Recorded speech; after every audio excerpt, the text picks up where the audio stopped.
And she says, are ghosts people's souls? If they are, why aren't they in heaven or hell? So, yeah. Well, Pastor, ghosts are, you've explained to us that these are spirits devoid of their bodies.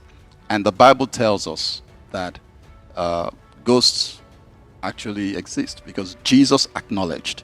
I mean, there was a time he came in amongst his disciples and they said it's a ghost.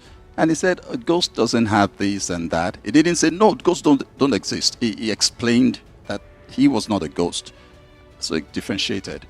So we can just go with what the Bible has told us. Now, the Bible doesn't tell us, give us information as to when they will go to heaven or hell, or for how long they would exist, or which spirits have been devoid of their bodies. So we should just stay with what information the Bible has given to us.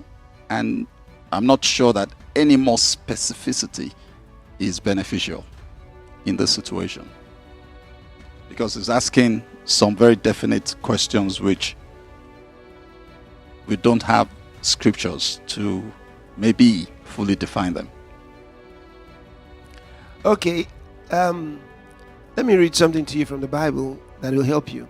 In St. Luke's Gospel, chapter 16, let's hear what Jesus said. From verse 20. And there was a certain beggar named Lazarus, which was laid at his gate, at the rich man's gate that he talked about in verse 19. Well, maybe I take it from 19 so you get it straight. There was a certain rich man which was clothed in purple and fine linen, and fed sumptuously every day. And there was a certain beggar named Lazarus, which was laid at his gate, full of sores, and desiring to be fed with the crumbs which fell from the rich man's table. Moreover, the dogs came and licked his sores.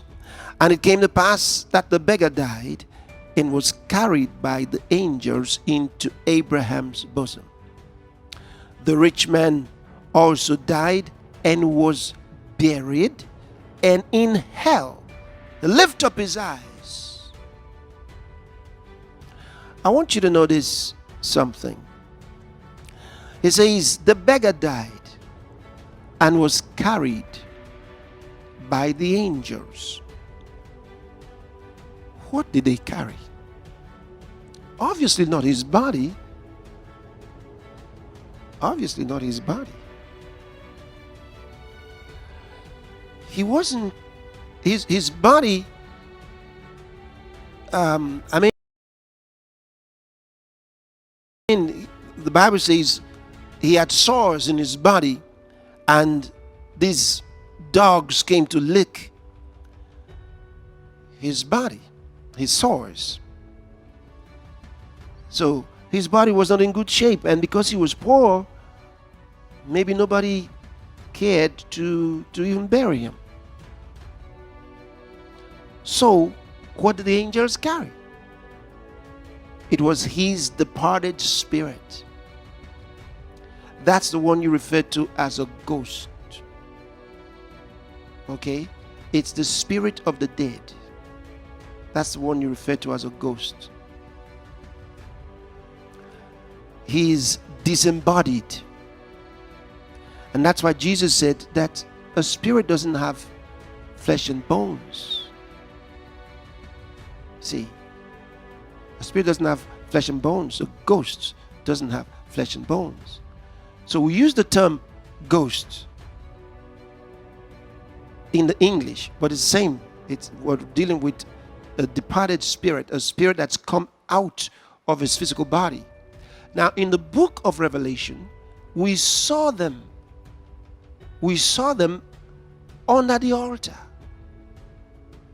They hadn't been given bodies yet. That's what in 2 Corinthians chapter 5 he refers to when he says that without the body from heaven, without our tabernacle from heaven, we could be found naked. So a naked spirit is a spirit without his body. That's the ghost. That's the human spirit that's called a ghost.